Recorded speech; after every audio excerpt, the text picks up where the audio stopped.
Boa noite. Nós vamos dar início à nossa aula de sistemas operacionais. Hoje é segunda-feira, dia 24 de agosto de 2020. São 19 horas e 16 minutos. Sejam muito bem-vindos. Na aula passada, a gente fez uma apresentação do conteúdo da disciplina, quais são os propósitos da disciplina de sistemas operacionais, e eu fiz uma apresentação do professor. Na aula de hoje, a gente vai comentar a respeito do histórico dos sistemas operacionais, seus principais propósitos e as características de um sistema operacional. O sistema operacional, ele exerce um papel importantíssimo dentro de um ambiente computacional. A propósito, tá, gente? Só por curiosidade, esse é o software mais complexo que existe. Professor, o senhor que desenvolve software, trabalha com desenvolvimento de software há mais de 20 anos. Qual foi o sistema mais complexo que o senhor já trabalhou? O sistema mais complexo que pode existir na face da Terra é um sistema operacional. Tá falando sério, professor? Mais complexo que possa existir é um sistema operacional? Sim. Ué, professor, mas e aquele sistema lá das sondas Spirit e Opportunity que foram para Marte? Aquilo não é um sistema complexo? É um sistema complexo. Mas não chega nem aos pés da complexidade existente em um sistema operacional, seja ele qual for. Seja ele Solaris, Sun, Windows, Linux, macOS, Android, iOS, Symbian, Windows Phone, Slackware, Ubuntu, não interessa. O sistema operacional é o software mais complexo que pode existir. Por quê, professor? Não, em vez de eu responder, eu vou perguntar para vocês. Por que será que um sistema operacional é o software mais complexo que existe? Alguém pode me dizer por quê? Alguém arrisca dizer por que um sistema operacional ele é o software mais complexo que existe? Pela quantidade de detalhes que ele tem, professor, até chegar no seu funcionamento. Exatamente. Pela quantidade de detalhes, e aí tem uma coisa que piora a situação. Tem uma coisa que piora a situação, que eu vou botar bem aqui, ó. O sistema operacional, ele não sabe qual é o hardware com o qual ele está trabalhando. Como assim, professor? Ora, pensem, eu vou dar o exemplo vou dar dois exemplos, tá? Eu vou dar exemplo de um Windows, e vou dar um exemplo de um Android, por exemplo. Vou dar dois exemplos. E dentro desse universo aqui tem milhares de outros, tá, gente? Eu tenho aqui Linux, eu tenho o OS 2 da IBM, eu tenho o Apple macOS, eu tenho o iOS, eu tenho Symbian, eu tenho Ubuntu, eu tenho... E em cada um desses você tem milhares de outras versões, tá? Dentro do Windows, eu tenho Windows XP, Windows 7, Windows Vista, Windows Millennium, Windows 10, e dentro de cada um desses eu tenho vários tipos. Dentro do Windows 10, eu tenho o Professional, eu tenho o Home Edition, eu tenho o Student. Dentro das distribuições Linux, a gente tem os Red Hat, a gente tem os Slackware, a gente tem os Ubuntus.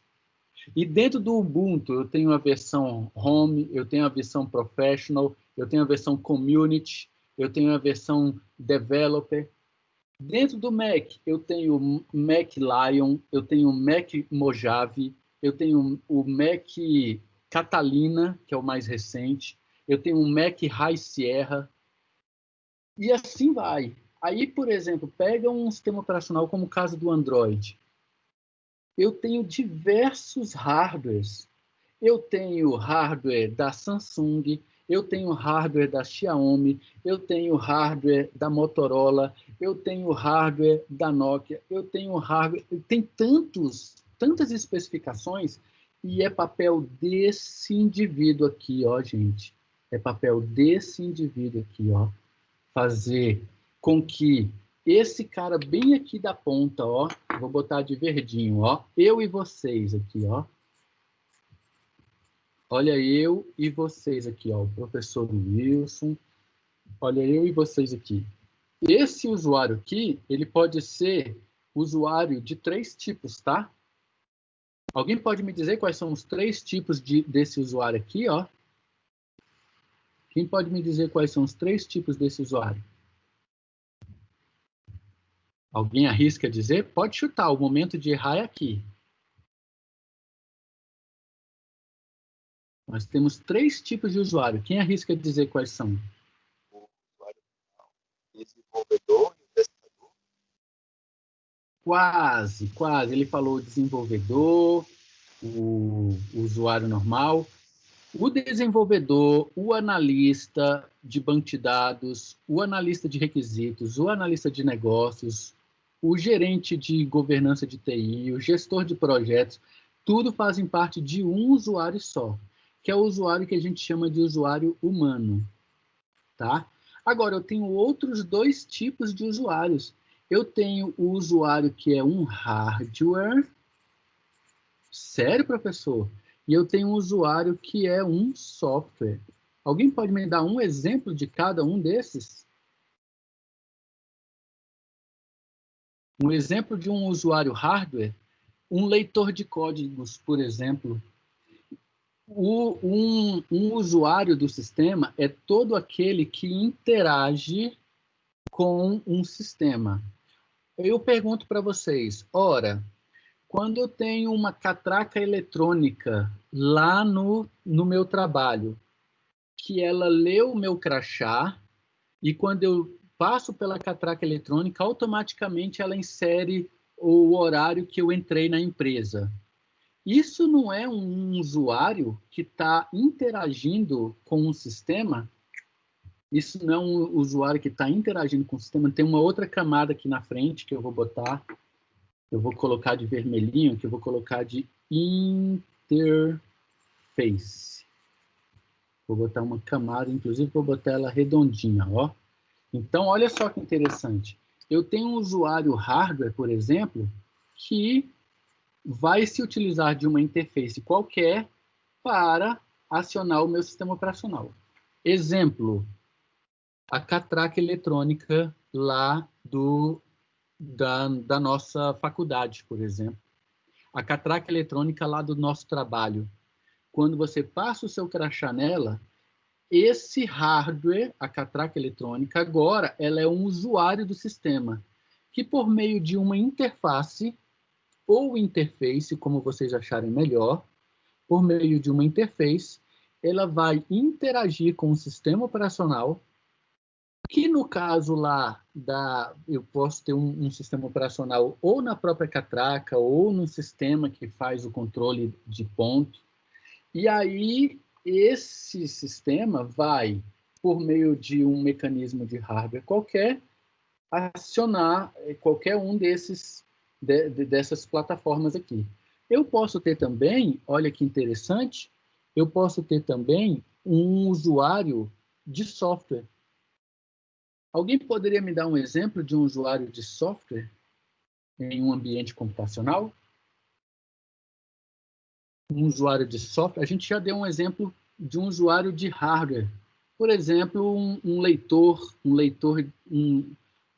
de código de barras, ou uma catraca eletrônica, ou um sensor de aproximação que mostre que chegou alguém, de repente, no ambiente para acionar uma câmera. Então, eu posso ter um usuário que é hardware, eu posso ter um usuário que é software. Alguém pode dar um exemplo de um usuário software? Quem pode me dar um exemplo de um usuário software? Professor, aquele programa que o senhor fez para enviar o e-mail para todo mundo? Seria um exemplo? Pronto. Excelente. Eu fiz um programa que envia o e-mail automaticamente. Ora, esse algoritmo, ele, por meio de uma interface, ele conversa com o meu sistema operacional para poder, por exemplo, acessar o hardware e ler lá no meu banco de dados quem é o nome do aluno, qual é o e-mail dele, qual o arquivo que é para ser enviado. Então, olha que beleza, um exemplo é um software que envia e-mails. Um outro exemplo é quando eu tenho um software, por exemplo, de reconhecimento de imagens em um aeroporto. Eu posso ter um software de reconhecimento de imagens que vai fazer uma interface para alimentar um sistema operacional. Então, a gente pode ter 3 tipos de usuários. O mais comum é esse aqui, ó, é o usuário humano. Eu e vocês. Por enquanto, tá, gente? Mais comum por enquanto. Daqui a gente já alcançou esse usuário aqui, ó, software, já alcançou os usuários humanos. Hardware ainda não. Eu ainda tenho mais software, interação humana do que de hardware. Mas de software já passou há muito tempo. Vou dar um exemplo para vocês, ó. Eu trabalho no SERPRO, Serviço Federal de Processamento de Dados. Eu tenho uma máquina lá, que é uma máquina de firewall, que a gente faz as contagens de ataques que os sistemas recebem. Só por curiosidade, em um único segundo, nós sofremos cerca de 1.600 ataques em um único segundo. Professor, o que é um ataque? Um ataque é uma tentativa de invasão do sistema por meio de uma porta lógica. Professor, o que é uma porta lógica? Se você digitar lá no seu endereço de... Se vocês observarem aí na minha tela, vocês estão vendo que eu estou mostrando um desenho aqui, essa é a minha mão, eu estou no browser. Olhem lá o endereço eletrônico do browser, lá em cima, ó. Eu tenho o endereço 192.168.31.233. O que é isso? Toda vez que o endereço começar com 192, você está dentro de uma mesma classe de rede, tá? Então, o sinal que eu estou, esse 192 é uma rede minha interna aqui, que eu subi essa rede para poder usar a webcam do meu celular, para eu poder, por exemplo, mostrar essa tela aqui para vocês. Aquele número que aparece depois dos 2 pontos, vocês conseguem ver? Aparece um número depois dos 2 pontos. Que número é esse? Só para ver se vocês estão acompanhando. É o número da porta. É o número da porta. Exatamente. A porta mais comum de acesso ao seu computador é a 8080. Como eu aqui estou dentro de uma sub-rede protegida, eu tenho um firewall e eu tenho um proxy, então eu estou usando essa porta 8080 para poder acessar aqui a minha webcam, para poder mostrar esse desenho que eu fiz aqui para vocês. Aquela porta ali, 8080, é um exemplo de uma porta lógica no seu sistema. O seu sistema tem milhares delas. Cada aplicativo utiliza uma porta diferente. Por exemplo, quando você manda gerar um PDF, quando você manda gerar um simples PDF, ele vai lá e abre uma porta lógica no seu sistema, e aí ele utiliza essa porta lógica para poder se comunicar com uma impressora PostScript, por exemplo. Essas portas lógicas que eu estou me referindo, que são tentativas de invasão. Então, quando eu falo assim, a nossa máquina lá no SERPRO recebe de 1.500 a 1.800 tentativas de invasão por segundo. O que significa isso? Que tem programas que vêm e tentam acessar essas portas. E se encontrar uma delas aberta, ele entra e copia dados. Aí eu pergunto para vocês, 1.600 ataques por segundo. Vocês acham que isso é feito por pessoas? seres humanos? Você acha que são chinesinhos de 14, 15 anos lá na China? Não, isso são softwares, são bots, são robôs. Então, quando eu falo para vocês que nós temos usuários softwares, pode ser um sistema, pode ser um algoritmo que envia e-mails, ou pode ser um bot. Existem bots malignos, existem bots benignos, é igual câncer, né? Então, exemplos de bots benignos? Os robôs de busca de indexação do Google. Eu tenho, lá na Google, eles têm programas de computadores que rodam 24 horas por dia aos bilhares para poder indexar as páginas que surgem na internet. Então, se a gente chegar agora e criar um arquivo HTML e publicar na internet, em questão de 10 minutos, ele já estará indexado no Google. Então, se alguém pesquisar lá na ferramenta do Google, ele já vai aparecer. O que é isso? São bots. Bots é o nome bonitinho que a gente dá para robots, tá? Aí a gente chama só de bots. Então, hoje o número de usuários software já é maior do número de usuários humanos. E o número de usuários hardware ainda é pequeno. Então, por isso eu botei nessa ordem aqui, ó. Primeiro, segundo e terceiro. Só aqui a gente tem hoje algo em torno de 4 bilhões de indivíduos, tá? Aqui. O mundo hoje tem 7,6 bilhões. Desses, cerca de 4 bilhões já estão conectados na rede, em todo o mundo. Então, mas a grande maioria ainda é de bots. E aí, o que é o papel da interface? Opa, faltou um R aqui, né? Interface. Toda vez que vocês virem esse termo interface, entendam como um protocolo de comunicação. Professor, pode me dizer o que é um protocolo de comunicação? Pode ser um hardware ou um software que vai fazer a troca entre a que está aqui em cima. Quem é A nesse caso? São usuários, software, pessoas e hardware. Vai fazer a troca entre A e B. Nesse caso, B é o nosso sistema operacional.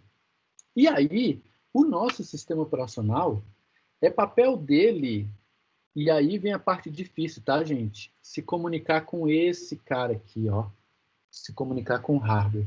Professor, por que é complicado se comunicar com hardware? Por conta da grande diversidade que existe.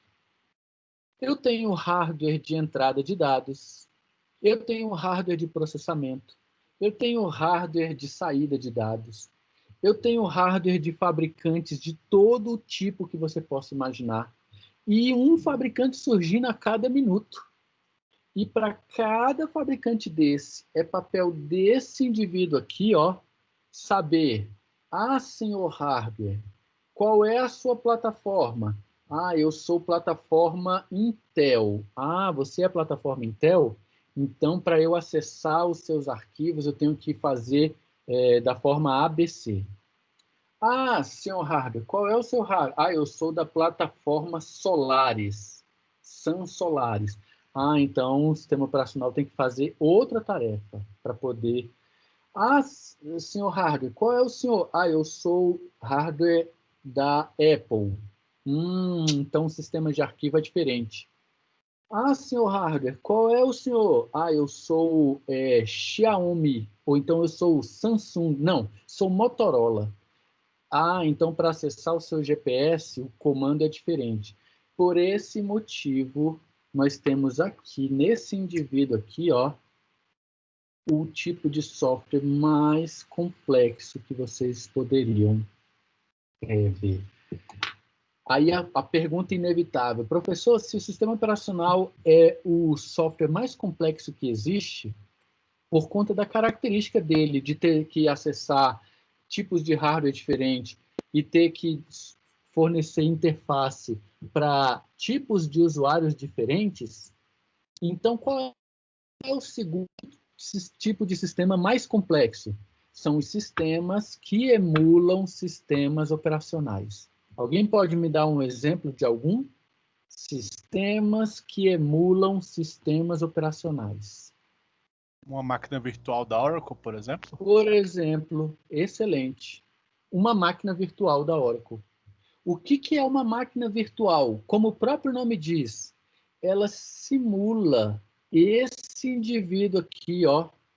Então, você pode ter no seu computador aí, no seu laptop, você pode ter um sistema operacional instalado. Vamos supor que você tenha o sistema operacional Windows instalado na sua máquina, tá?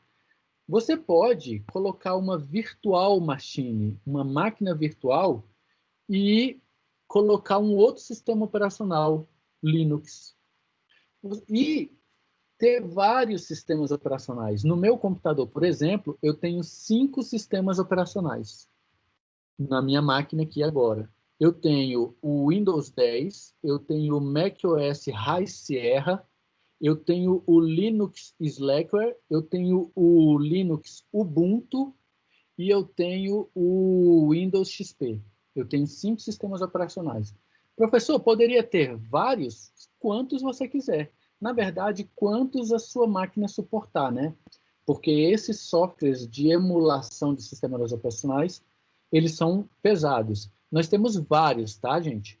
Nós temos da IBM, nós temos o exemplo que o colega citou da Oracle, que é a VM da Oracle. Nós temos a Virtual Machine da Fusion e várias. Inclusive, pessoal que trabalha com a área de desenvolvimento de software, a gente costuma ter máquinas virtuais para poder fazer testes em sistemas. Por exemplo, quando eu quero testar um software novo, eu não instalo direto no meu sistema operacional. Eu abro uma virtual machine, uma caixinha para ele, coloco o sistema operacional qualquer lá, geralmente eu coloco o Windows 10, porque a maioria dos softwares são escritos para o Windows 10, e aí eu testo o software naquele ambiente controlado. Então, se porventura ele tiver algum software malicioso, tiver algum vírus embutido, tiver alguma coisa, eu trabalho ele somente naquela caixa de areia. E depois eu mato essa caixa de areia da memória, e aí, se o software for aprovado, eu realmente instalo no meu sistema operacional default. Então, o mais complexo que existe é esse cara aqui, ó. Justamente porque ele está no meio do caminho. Aqui para cima nós temos uma questão muito complicada, porque eu não sei quem é que está acessando o meu sistema operacional, eu não sei se é um bot, eu não sei se é uma pessoa humana, eu não sei se é uma catraca eletrônica ou se é um leitor a laser de código de barras de um supermercado. Eu não faço ideia. Mas eu tenho que prover mecanismos para que esses elementos se comuniquem comigo. E aí, geralmente, eles vão utilizar algumas portas de entradas, que vocês vão ouvir muito o termo API. Quem pode me dizer o que significa? Quem lembra? O que é uma API?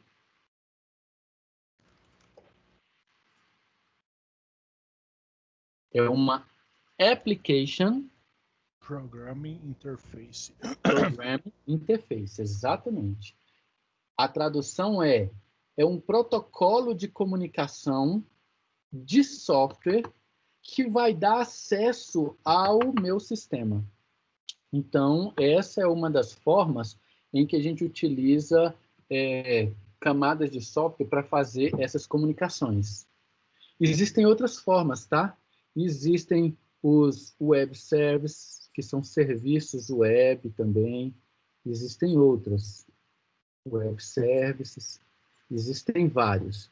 Agora, principalmente, os sistemas operacionais oferecem mecanismos para que as empresas possam desenvolver hardware para eles.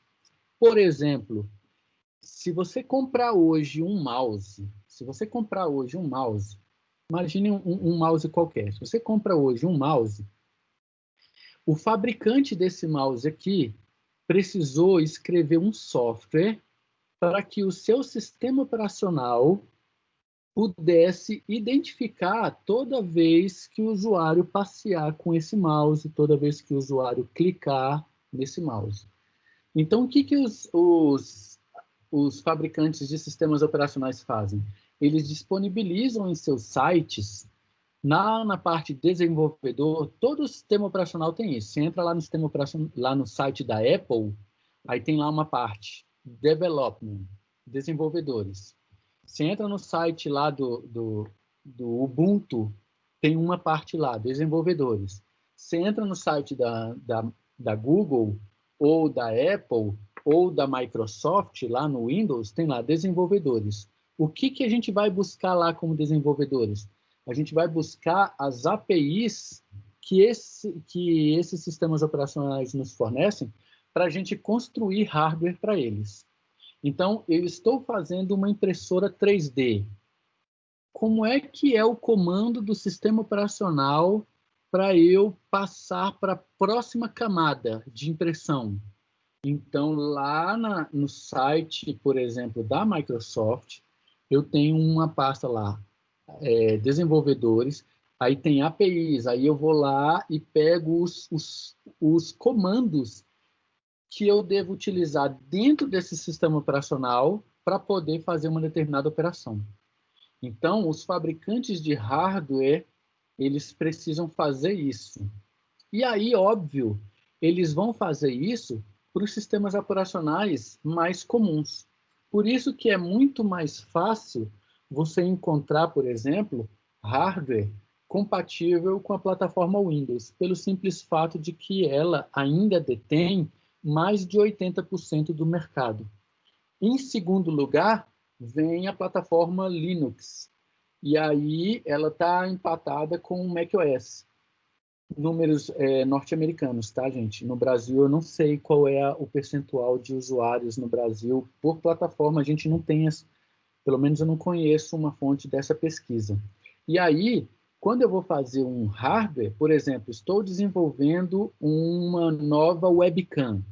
Uma webcam que vai ser operada por drones e tem capacidade X. Então, o que eu faço? Eu vou baixar as APIs de comunicação com os principais sistemas operacionais. E aí eu vou construir os softwares para eles. Por isso que quando você compra um hardware, atrás da caixinha dele vem algo escrito assim, ó, compatível com o Windows 10 ou superior, compatível com Linux, Ubuntu 4.2 ou superior, compatível com macOS 10.13 ou superior. Por quê? Porque o fabricante do hardware precisou baixar as especificações de cada sistema desse para construir o seu hardware. Óbvio, para que o hardware possa ser acessível por quem? Pelo sistema operacional. Porque, na verdade, é o seu sistema operacional que vai operar o seu hardware. Professor, então não sou eu que mexo no meu mouse? Talvez fisicamente você esteja mexendo no seu mouse para cima e para baixo e apertando o botão, mas se não houver um comando claro do seu sistema operacional para poder interagir com esse hardware, não vai funcionar. Os usuários de Linux há 12 anos, por exemplo, há uns 10 para 15 anos, a gente não tinha as distribuições do Linux, por exemplo, que a gente tem agora, como é o caso do Tupiniquim, como é o caso do Ubuntu, como é o caso do Red Hat. A gente tinha uma versão do Linux chamada Slackware, que ela tinha acabado de chegar, então não tinha APIs para muito dos hardwares. Então, a impressora que você comprava não funcionava nele, o scanner que você comprava não funcionava, era um Deus nos acuda. Se eu quisesse utilizar Linux naquela época, eu tinha que ser desenvolvedor e escrever o software para o reconhecimento do meu hardware. Hoje em dia, não. foi uma ideia fantástica de um cara chamado Linus Torvalds, que inclusive está em um dos vídeos que eu pedi para vocês assistirem. Ele pegou o código, o kernel do sistema operacional e abriu e falou assim, olha, quem quiser, tem aqui o código-fonte. Ele tornou open source o código do Linux. O que ele fez com isso? Ele acabou contratando a maior quantidade de programadores da história. A Microsoft, no final da década de 90, tinha 5.000 desenvolvedores. 5.000 desenvolvedores no final da década de 90. O Linus Torvalds, quando fez isso, ele acabou contratando 15 milhões de desenvolvedores ao redor do mundo a custo zero. E aí essa galera que gostava da ideia de desenvolver para um sistema operacional novo, começou eu quero usar a minha impressora da HP. Aí escrevia o drive para ela no Linux e mandava para o headquarter. E aí ele decidia se colocava ou não no kernel. E aí, dessa forma, ele acabou tratando 15 milhões de desenvolvedores ao redor do mundo, a custo zero, e fez com que a curva do Linux fosse essa daqui, ó, fosse uma exponencial. Eu vou fazer essa pesquisa no Brasil, eu morro de curiosidade para saber a quantidade de usuários no Brasil, mas essa curva aqui, ó, tem crescido cada vez mais, principalmente motivada pela característica de ser free. Para vocês terem uma ideia, lá no governo, onde eu trabalho, no CERP, ou em todos os órgãos do governo, não se usa sistemas operacionais pagos. Não se usa o macOS, não se usa Windows. Um órgão ou outro vocês vão ver, mas a grande maioria, no CERP, por exemplo, tudo é Linux Ubuntu. Software livre. Por quê? Porque a licença disso daqui, ó, é muito cara. Só para vocês terem uma ideia, 20 milhões de reais. 20 milhões de reais é o que a Estácio paga só de licença do Windows 10 nos laboratórios. 20 milhões de reais. É muito caro. Oi, pode falar. E detalhe, né, que eu estava usando o Ubuntu esses dias, né? Percebi que a experiência dele é bem mais lisa. Com o software, assim, meu notebook, ele roda o Windows 10. Só que com o Ubuntu, ele estava rodando muito mais liso, muito melhor do que com o Windows muito 10. Melhor, é verdade. Sendo que é um sistema pago para o outro que é livre, né? Então, tipo, Exatamente. Ele é bem mais seguro. Ele é muito mais estável do que o próprio Windows, que é um sistema pago, que tinha que ter tudo isso. É verdade. O que o Vitor falou é uma coisa muito interessante, tá, gente? E eu vou até comentar sobre isso. Geralmente, o Linux ele vai rodar com uma facilidade muito maior no seu hardware do que o Windows. Eu vou te explicar por quê. Eu vou explicar para vocês por quê. O Windows, ele parte do pressuposto de que o usuário dele tanto o aluno do Centro Universitário Estácio de Sá, que é alguém da área de tecnologia, tanto o aluno do curso de tecnologia, quanto o aluno do curso de pedagogia, quanto o avô desses alunos, que não tem conhecimento de tecnologia. Então, o que a Microsoft faz? Pensando nisso, ela já embute uma série de microserviços, de microprogramas dentro do sistema operacional para você ter, por exemplo, eu vou rodar um vídeo qualquer. No Windows, ele já vem com os principais codecs do mercado, com quase todos. Por quê?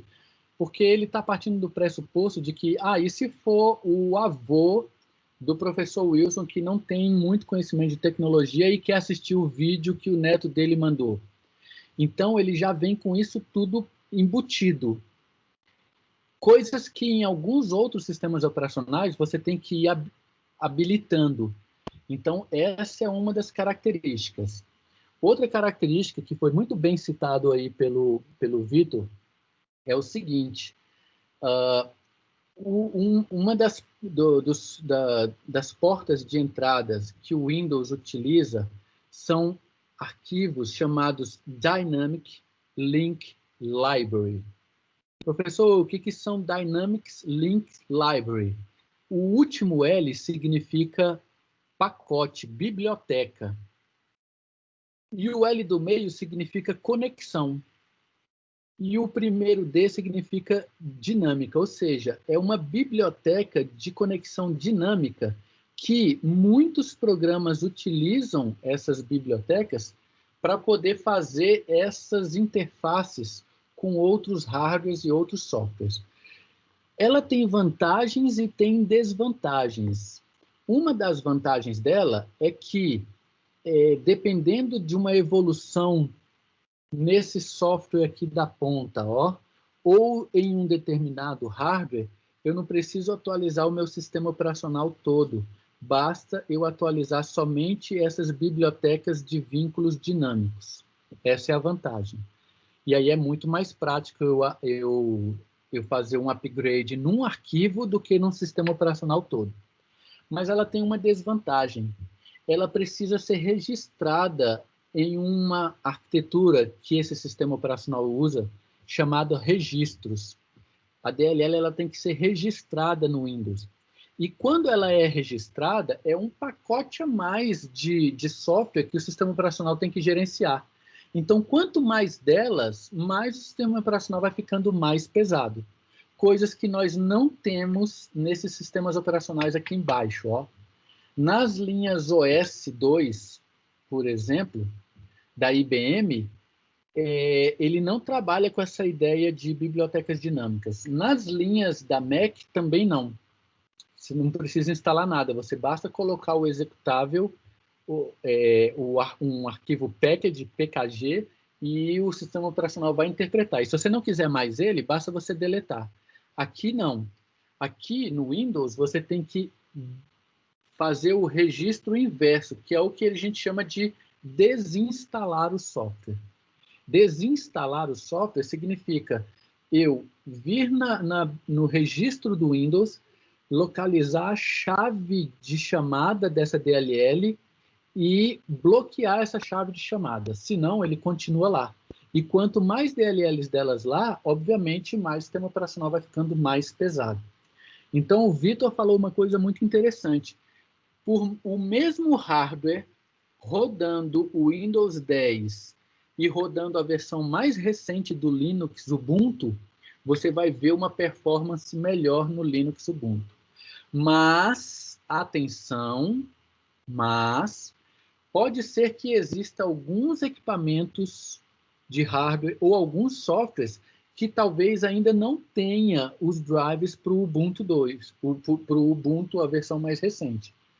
Então, o que muito provavelmente já vai ter no Windows. Por quê? Como o Windows tem a maior fatia de mercado, os fabricantes de hardware dão prioridades para escrever os drives para o Windows. Aí depois eles escrevem para Linux e macOS. Aí depois eles escrevem para OS 2 Sun Solaris.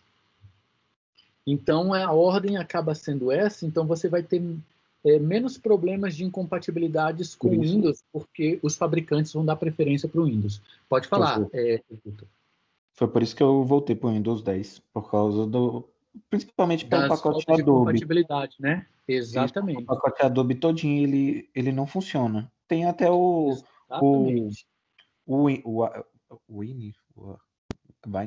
coisa assim. O Wine, né? Isso. Ele rodava com as versões mais antigas do Photoshop. Só que os outros programas não funcionavam direito. Aí eu tive que voltar para o Windows 10. Aí você teve que voltar para o Windows 10. Por quê? Eu Porque trabalho os muito fabricantes... Exatamente. Os fabricantes, tanto de hardware, por exemplo, a minha mesa digitalizadora que eu estou utilizando aqui, a minha impressora 3D tanto os fabricantes de hardware quanto os fabricantes de software, por exemplo, Adobe. Alguns softwares da Adobe, por exemplo, principalmente quem gosta aí de edição de vídeo, não vai funcionar nas versões mais recentes do Linux. Eles estão trabalhando para isso, mas eles vão dar prioridade para os sistemas operacionais que mais tem no mercado. Não é uma questão óbvia? Por esse motivo, tem gente que me fala assim, tem gente que me pergunta assim, professor, então o macOS não pega vírus? Claro que pega, óbvio. Inclusive eu uso um antivírus aqui poderoso porque eu sei do perigo que tem. Mas por que vai pegar menos? Por que o Linux vai pegar menos vírus do que o Windows? O macOS vai pegar menos vírus do que o Windows? Quem pode me responder essa? Professor, para mim fazer um vírus, eu posso afetar 200 mil pessoas de uma vez, porque eu vou fazer um que afete 10. Matou a pau. Questão de demanda mesmo. Exatamente isso. O Bruno matou a pau. Exatamente. É demanda. Se eu quero roubar a senha e eu tenho um sistema operacional que é utilizado por 90% e um outro que é utilizado por 10%, eu quero roubar a senha. Óbvio. É óbvio que eu vou fazer o vírus para um sistema operacional que tem muito mais participação de mercado. É uma questão óbvia. Eu não vou perder meu tempo fazendo um vírus. Agora, então é por isso que não tem? Não, existem, mas muito poucos. Se eu fosse hoje gastar 4 horas do meu tempo para fazer um vírus, para dar print de tela e pegar a senha do usuário, para que eu vou fazer para o Mac? Se eu fizer para o Mac, eu vou conseguir 1.000 senhas. Se eu fizer para o Windows, eu vou conseguir 1 milhão de senhas. Então, peraí, se eu vou ter o mesmo trabalho, eu quero alcançar um número maior. Então, por esse motivo, os fabricantes, não só de software, mas também de hardware, eles primeiramente vão escrever drives para a plataforma Windows. Por esse motivo, na minha máquina eu tenho 2 sistemas operacionais da Microsoft, 2 sistemas operacionais da Linux e um sistema operacional do Mac. Justamente por conta disso, algumas coisas eu vou ter mais facilidade com Windows, outras coisas eu vou ter mais facilidade com Linux, outras coisas eu vou ter mais facilidade com o macOS. Então, por esse motivo, o papel desse cara aqui é extremamente complexo. E olha, a nossa conversa até agora só girou em cima de computadores. Essa TV que está aí do lado de você, muito provavelmente você tem uma TV, uma Smart TV aí na sua casa. Existe um sistema operacional para ela, que precisa operacionalizar um hardware, que na ponta de cá, em cima, tem 3 tipos de usuários.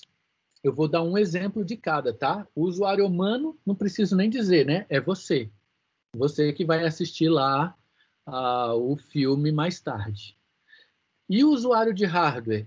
Você pode ter, por exemplo, você pode ter, por exemplo, conectado na sua TV, um teclado para poder fazer buscas na internet. Você pode ter conectado na sua TV, por exemplo, uma câmera de vídeo para você poder usar o Skype, o aplicativo da Skype na sua TV e conversar com alguém. Então, você pode ter centenas de dispositivos de hardware. Uma antena externa, por exemplo, um cable modem para você assistir streaming. Então, são vários hardwares que podem estar conectados na sua TV.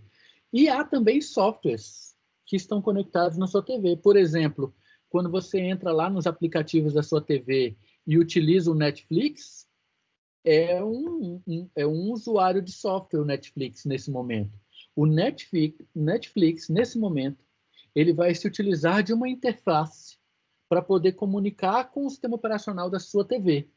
E aí, o sistema operacional da sua TV é quem vai dar, por exemplo, a prerrogativa de, por exemplo, aumentar o volume, de, por exemplo, dar um print da tela ou mudar um perfil de usuário.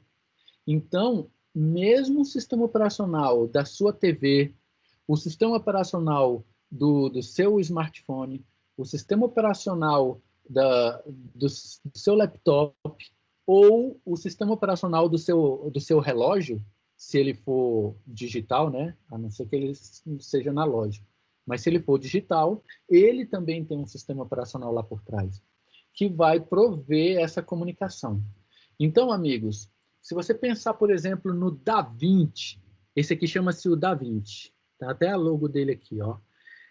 Essa máquina aqui, o paciente deita aí nessa cama e o médico lá do outro lado do mundo, ou na casa dele, faz a cirurgia com total precisão. Vocês estão vendo aqui 3 braços, e esse quarto aqui é sobressalente, tá? Esses 3 braços, 2 deles, os 3 fazem incisão. Esse da ponta aqui vai no umbigo do paciente e esses 2 em microincisões, aí num passa a câmera de vídeo e iluminação e nos outros 2 os equipamentos cirúrgicos. E esse daqui fica de backup para algum problema. Você consegue fazer qualquer operação.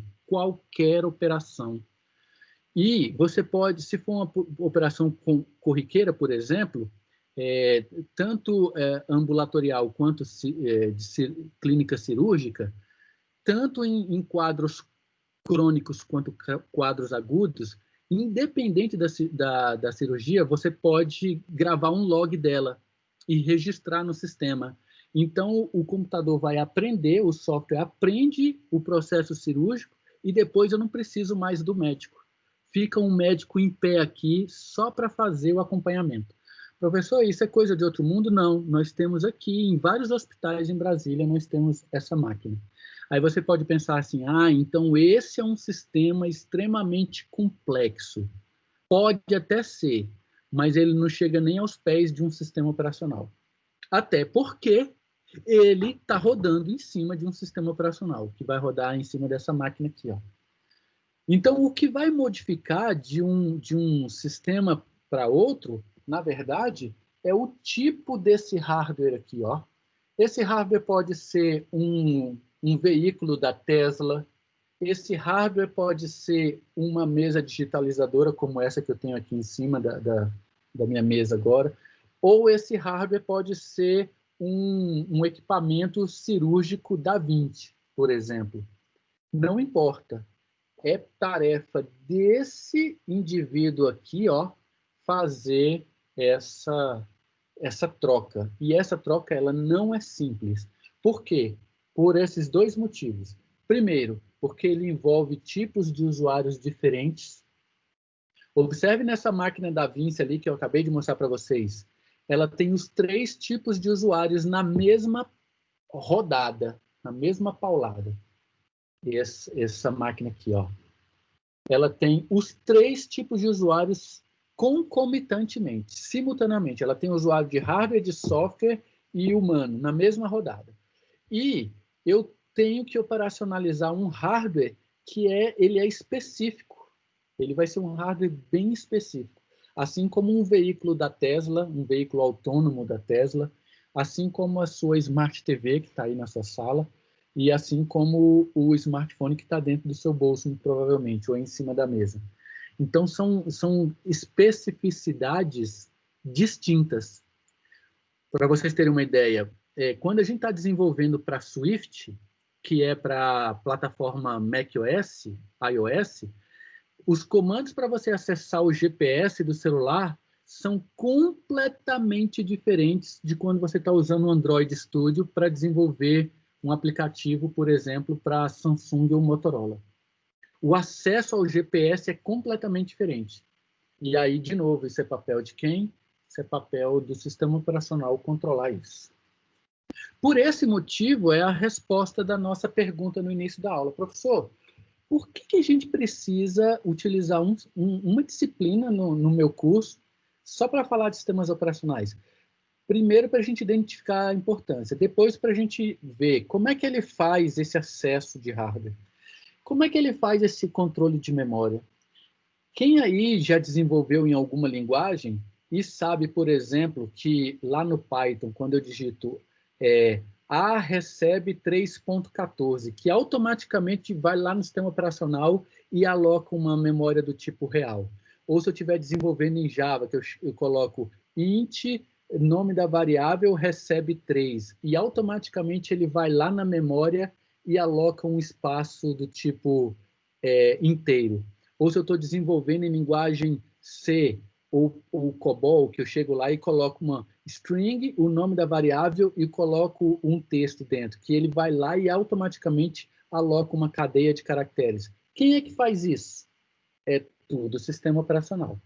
As linguagens de programação, elas só vão pedir permissão, só vão fazer o pedido. Senhor sistema operacional todo-poderoso, por favor, aloca para mim uma cadeia de caracteres do tipo float. Aí o sistema vai lá e aloca. Não só aloca, quanto bloqueia aquele espaço na memória para aquele programa. E se porventura a memória RAM acabou, quem é que vai fazer o swap? Hein? Quem é? Vai sobrar para quem? Isso tudo é papel de quem? É papel do sistema operacional. Por esse motivo a gente tem essa disciplina. Eu vou abrir esse arquivo junto com vocês. Quem conseguiu ler esse arquivinho, ele é bem interessante. Inclusive, foi só para facilitar que eu mandei aqui, tá, gente? Só para vocês terem no celular, para ler a qualquer momento. Mas ele está lá na área do aluno, o oficial. É o mesmo, está lá. Eu só mandei aqui para ter uma facilidade.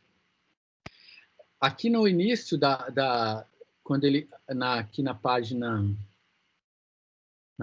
3, ele fala desse assunto que a gente acabou de conversar, tá? Na página 4, ele começa sobre o histórico. E aí isso aqui é bem legal.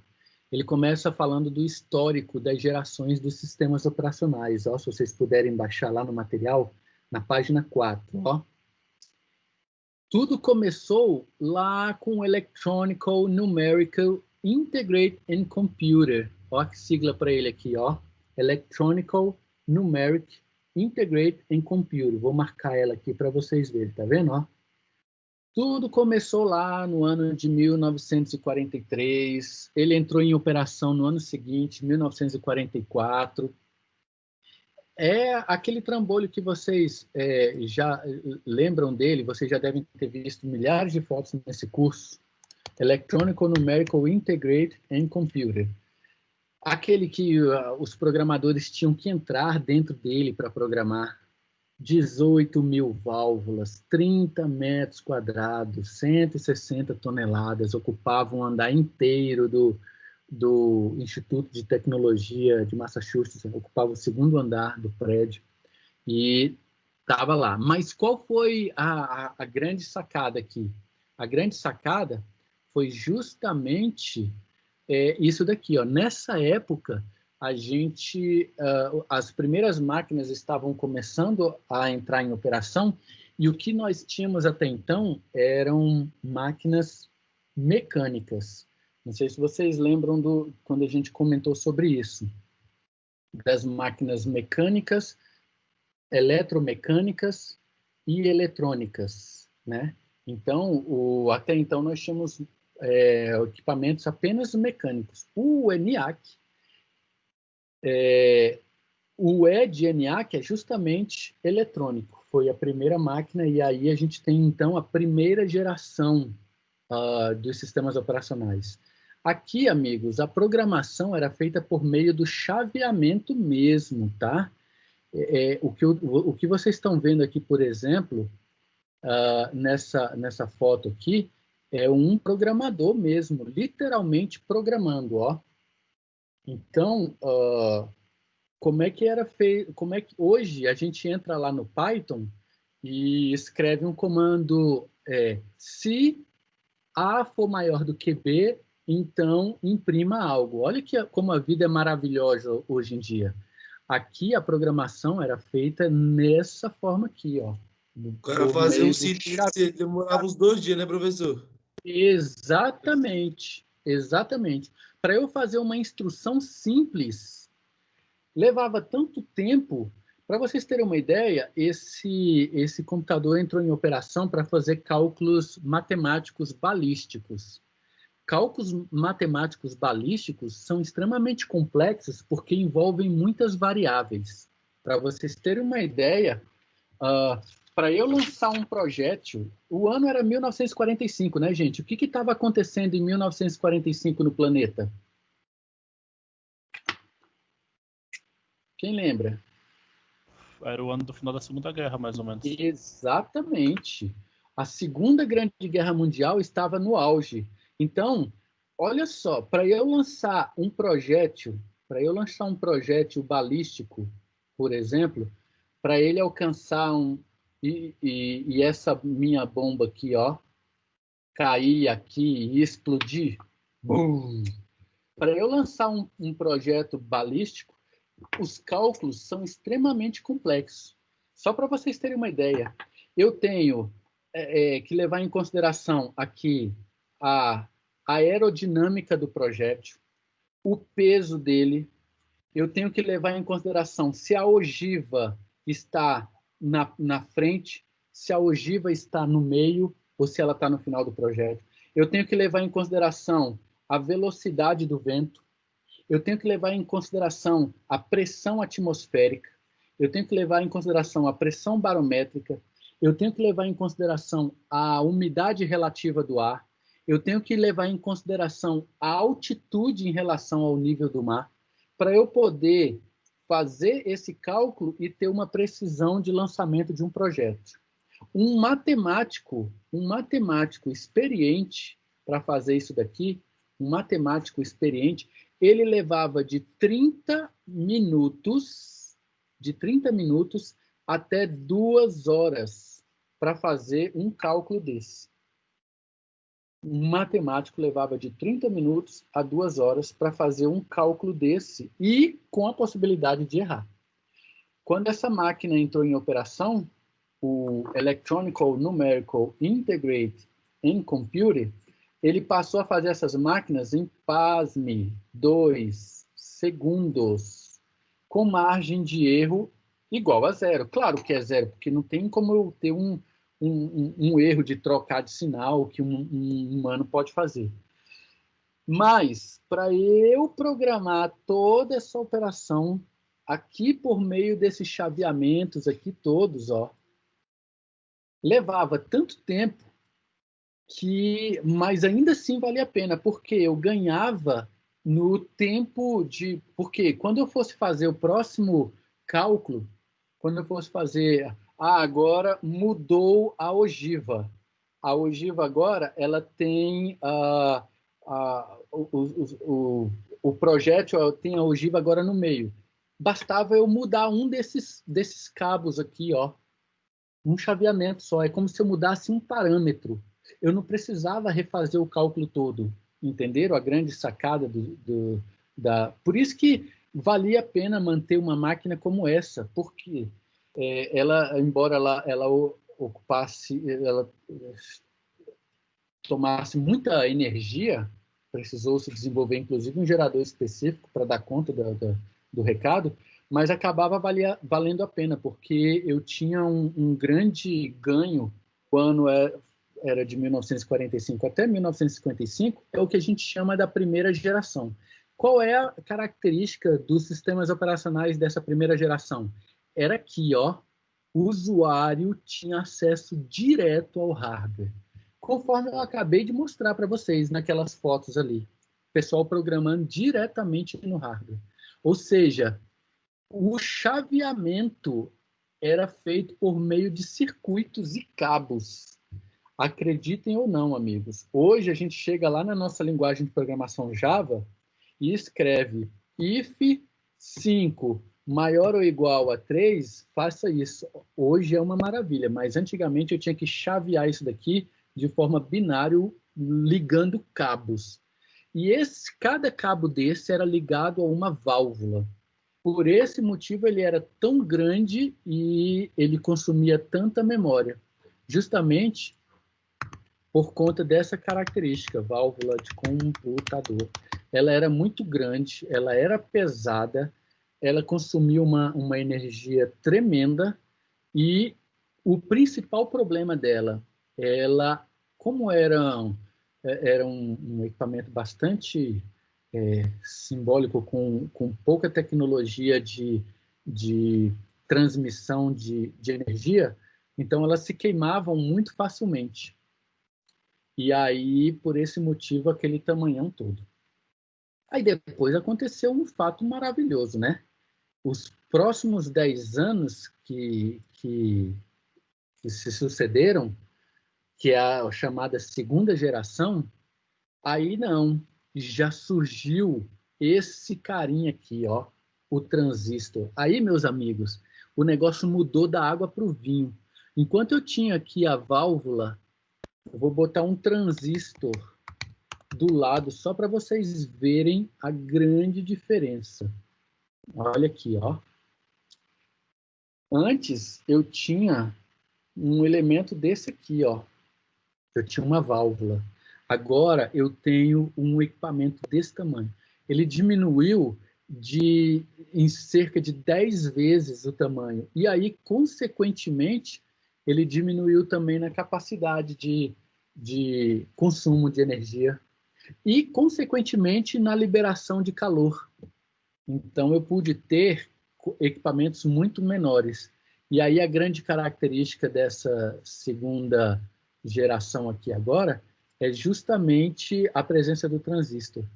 E aí, eu pude ter desenvolvimento de aplicativos já com linguagem de alto nível. Quem pode me dizer a diferença de uma linguagem de alto nível para a linguagem de baixo nível? Quem lembra?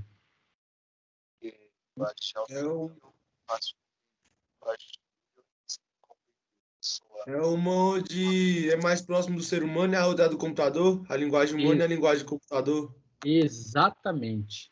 Quando eu tinha aquela linguagem lá da primeira geração, eu tinha que literalmente chavear, passou energia ou não passou, 0 ou 1, ligado ou desligado. Eu tinha que escrever a nível de hardware, aí é baixo nível. Quanto mais eu vou aproximando-se do usuário, eu vou aumentando o nível. Fortran, por exemplo, que é uma linguagem que surgiu ali em 1954, e aí foi utilizada de 1955 a 65, agora eu já tinha, por exemplo, um comando chamado print. Olha que beleza. Antes eu tinha que chavear a escrita para perfurar um cartão. Agora eu fazia assim, ó, eu dava print e mandava quantos furos iam ser impressos. E aí ficou muito mais fácil, inclusive com o desenvolvimento de sistemas de processamento em lote, que aí juntou o desenvolvimento de sistemas de processamento em lote com a leitura de cartões com linguagem de alto nível. Aí, amigos, a computação deu um salto enorme. Isso aqui foi uma grande evolução que nós tivemos na forma de trocar informações de um hardware para outro ou de um sistema para outro. Aí, inevitavelmente, os sistemas caíram de tamanho exorbitantemente. A gente viu ali fotos do ENIAC, né? Quando você vai agora para fotos, por exemplo, do UNIVAC, ó, UNIVAC, aí você vai ver computadores muito menores. Olha só. Olha esse laptop aqui, por exemplo. Um computador que outrora cabia num andar inteiro, agora ele cabe dentro de uma sala, justamente por conta do advento do transistor. O transistor foi um salto na história humana comparado à invenção da roda, para vocês terem uma ideia. E aí eu consigo ter o UNIVAC, que já é dessa geração, olha só. Olha que interessante o cara já programando no UNIVAC One, por exemplo. Ó. Tá vendo que agora eu não preciso mais entrar dentro do computador para poder... Aqui eu já tenho um sistema operacional que já não é mais próximo do hardware. Olha lá, de novo, um programador do sexo feminino. Ó. Agora eu não preciso mais entrar dentro do hardware para poder programar. E isso aqui foi um grande salto, os transistores. O transistor, além dele ser menor e ocupar menos energia, ele conseguia fazer 100 vezes mais operações. Então, aquele cálculo do ENIAC que eu mostrei para vocês agora há pouco, aquele cálculo que outrora ele era feito por um programador humano que levava entre 30 minutos e 2 horas para ficar pronto, um cálculo matemático, e depois ele passou a ser feito em 2 segundos, um único cálculo. Agora, com o Univac, eu consigo ter de 10 a 30 cálculos em um único segundo. Olha que legal. De 10 a 30 operações em um único segundo, nos próximos 10 anos. Só por curiosidade, tá, gente? Se o computador que está na sua frente for tiver um processador da Intel, se for um i3, ele faz em torno de 4 milhões de operações nesse mesmo segundo. Se for um i9, ele faz cerca de 16 bilhões de operações no mesmo segundo. Aqui o ENIAC, ele fazia uma operação a cada 2 segundos. Ótimo, porque melhorou muito, porque não sei se vocês lembram, o matemático experiente em balística, ele levava de 1h30, 2 horas para fazer o mesmo cálculo e ainda tendo possibilidade de ter erros. A terceira geração, pronto. A terceira geração mudou completamente a história. O que surgiu na terceira geração? Surgiram os circuitos integrados. O que a gente fez agora? A gente pegou aquele transistor que já era 10 vezes menor do que uma válvula. Ó, vou até mostrar aqui nessa imagem. Ó. A gente pegou aquele transistor que já era 10 vezes menor do que uma válvula, e sabe o que a gente fez aqui agora? Colocou mil deles dentro dessa mesma plaquinha que vocês estão vendo, ó. Então, antes eu tinha uma válvula que fazia um chaveamento. Depois eu troquei para um transistor que tinha 1/10 do peso e do tamanho e fazia 10 a 100 vezes mais operações, mais rápidas. Agora, o que eu fiz na terceira geração? Eu coloquei 1000 componentes desse, eu consegui miniaturizar e imprimir 1000 componentes desse numa plaquinha de silício. Professor, por que silício? Silício não é o melhor condutor, a gente sabe disso. Existem condutores muito melhores na tabela periódica. O silício é apenas o mais comum, mais abundante. Quem já teve a oportunidade de andar descalço na areia da praia aí, pisou em quintilhões de grãos de silício. Como ele é muito abundante na natureza, a gente utiliza para fazer essas placas de circuito. Não é o melhor condutor, mas ele é muito barato e muito comum. O ouro, por exemplo, é um condutor muito melhor. Só que, dada a escassez desse elemento da tabela periódica, o ouro, a gente acaba optando por silício, que é muito mais barato. Aí eu imprimi aqui, ó, 1000 nessa mesma caixinha aqui, ó. Aí, meus amigos, a história muda completamente. Agora eu consigo desenvolver algoritmos computacionais que fazem cálculos muito mais rápidos. Eu consigo agora, nos sistemas operacionais, promover um negócio chamado alocação dinâmica de memória.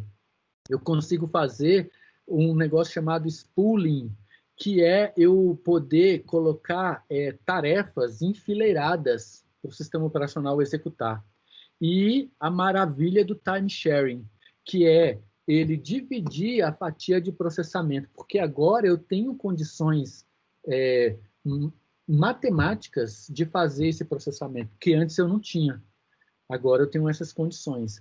Então, aqui, ó, na terceira geração, é que a gente entrou mesmo no mundo dos sistemas operacionais conforme a gente conhece hoje. E aí, depois, para melhorar, aí foi nesse momento, por exemplo, que surgiu o sistema operacional mais famoso, robusto e poderoso do planeta, que é o Unix, que é esse que eu estou marcando aqui, ó. Em cima do Unix, por exemplo, é que é construído os sistemas operacionais todos da Mac, da Apple. É em cima do Unix que o kernel do Linux foi construído. Então, é um sistema operacional que até hoje é amplamente utilizado. E aí sim, agora eu consigo ter controle das operações de entrada e saída e o controle de utilização da unidade lógica, aritmética e dos registradores da CPU. Aqui, ó, na terceira geração, de 1965 a 1980. E aí, o que aconteceu na quarta geração que é diferente, que é do ano de 1980 até hoje? Lembra que na terceira geração eu consegui imprimir 1000? Agora, de 1980 para cá, a Intel melhorou a tecnologia dela de impressão de microchips e ela conseguiu colocar 100 vezes mais. Então, os microchips começaram a ter 1 milhão, milhões de transistores. E aí, com uma capacidade dessa, aí a história muda completamente. Você agora consegue ter capacidade de operar com interface gráfica, por exemplo. Amigos, interface gráfica é uma coisa extremamente cara. Essa tela que está na sua frente agora, essa telinha que está na sua frente, se ela estiver configurada com 60 Hz, que é o default, se você é um gamer, ela deve estar no mínimo a 75 Hz. Se você é um usuário comum de computador, ela deve estar a 60 Hz. Significa, e provavelmente ela tem uma resolução, geralmente, elas têm as telas desse computador, dessas TVs que vocês estão usando, ela tem 1080 pixels de largura por 920 pixels de altura, geralmente, tá? Então, o que acontece? Nesse caso aí, você tem, para fazer o desenho dessa tela aí, ele vai de pixel a pixel, desenhando linha por linha, pixel a pixel, primeiro na largura e depois na altura.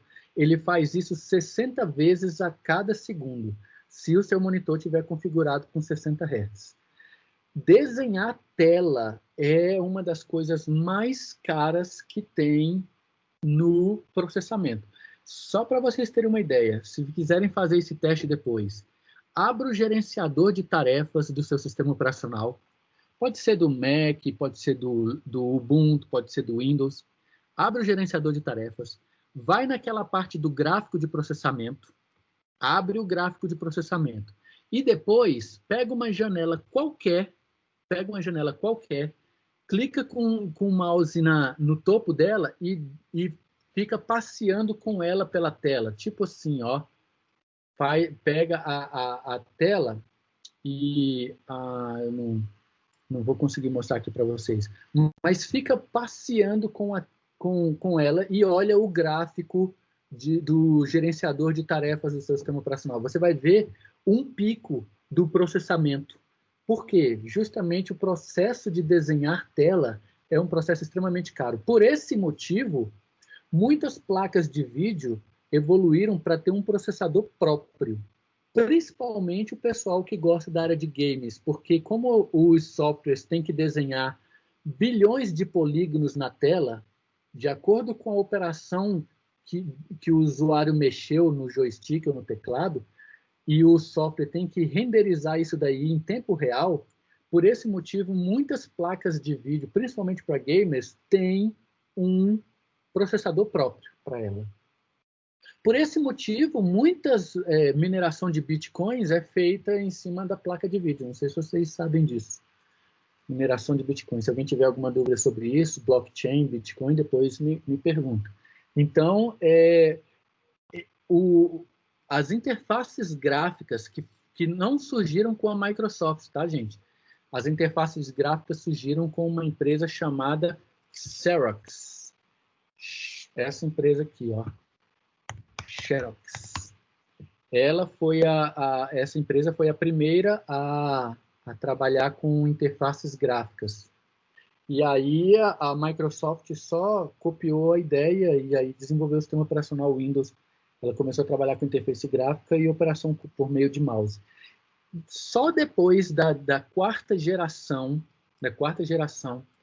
com a impressão de milhões de circuitos integrados dentro da placa do microchip, é que a gente pode ter os sistemas operacionais como a gente conhece hoje.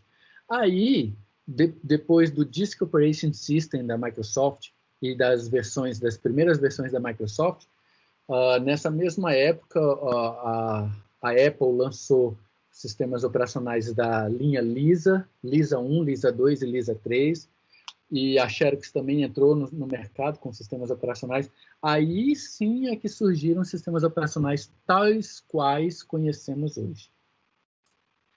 E aí na aula que vem a gente vai ver as diferenças dos mono, multi, preemptiva, multitarefa, cooperativa, multitarefa, preemptiva e os sistemas multiprocessados. Que aí a gente já chega mais próximo da nossa atualidade hoje em dia. É muito legal esse assunto, não é? Fala a verdade. Ou alguém achou chato? Eu acho muito legal esse assunto. Que a gente vê como é que foi essa evolução, como é que ela aconteceu, o tanto de coisa que ainda temos para evoluir. Alguém ligou o áudio aí? Pode falar. Se quiser alguma pergunta, fique à vontade. Boa noite, professor. O que eu acho interessante é assim, que se você parasse para pegar, 30 anos atrás, o ser humano não imaginaria onde ele estaria hoje, né? No quesito da tecnologia. Então, só da gente, se a gente se adequar a essa mesma situação para o dia de hoje, daqui 50 anos, onde a gente vai estar, né? O que a gente pode desenvolver. Isso é muito interessante se pensar, porque o mundo é como se não tivesse limites. Exatamente. Muito bacana. Não há limites mesmo. Imagina uma programação feita por meio de chaveamento de cabo. E detalhe, a gente está falando de 1945, chaveamento de cabo. Eu vou voltar 10 anos antes. O ano agora é 1935. Quando surgiram as primeiras máquinas, em 1939, por exemplo, um cara chamado Alan Turing fez a mesma coisa, só que sem sistema operacional, sem programação, direto no hardware e construiu uma máquina que decodificava o código nazista. Olha que interessante. E aí a gente pensa assim, e se a gente pega a história de Alan Turing, em 1939, e volta alguns anos, você sempre vai ter esse tipo de inovação. Vou voltar 300 anos agora. Imagina lá, o ano é 1642. Um cara chamado Blaise Pascal. Ele vai e faz uma calculadora que consegue fazer as 4 operações por meio do chaveamento de engrenagens. Olha que loucura isso, cara. E se a gente for voltando, a gente vai vendo inovações. E se a gente for avançando no futuro, nós vamos vendo inovações também. E, por exemplo, como eu falei com vocês agora há pouco, a gente está trabalhando num processo de fazer a impressão de pixels numa lente de contato. A gente poder abrir mão de ter que ficar andando com o celular, né? Então, você teria, em vez da tela do celular, você teria na própria retina do seu olho. E aí, se alguém tem miopia ou astigmatismo, poderia, inclusive, confeccionar essa mesma lente de contato com o grau da pessoa. Só que ela iria receber dados, num primeiro momento, de um smartphone, que ainda teria que estar no seu bolso, mas num segundo momento, diretamente da rede. Então, você teria o Waze, você teria, por exemplo, você está conversando com alguém está falando com você em russo ou em inglês, então o software estaria traduzindo e imprimindo na sua lente de contato a legenda. Então, o cara estaria falando em inglês, ou em russo, ou em japonês com você, e você lendo aqui na sua lente de contato, na legenda, e entendendo o que ele está falando. E na hora de você falar, a lente de contato dele, que ele estaria usando, faria a mesma coisa. Então, o estudo de idiomas vai ser uma coisa que vai ficar para o passado, realmente. E isso não para por aí. O tempo todo a gente está tendo ideias novas e inovando. Por esse motivo, a gente tem aulas como essa daqui, para que vocês possam despertar, sabe? E imagina, agora na sala aqui nós temos 20 e poucos mentes brilhantes aí fervilhando, podendo ter ideias e criar coisas novas e desenvolver novas tecnologias. E é muito legal isso. E essa história dos sistemas operacionais, elas mostram bem isso para a gente. Muito bem apontado aí pelo Israel Souto.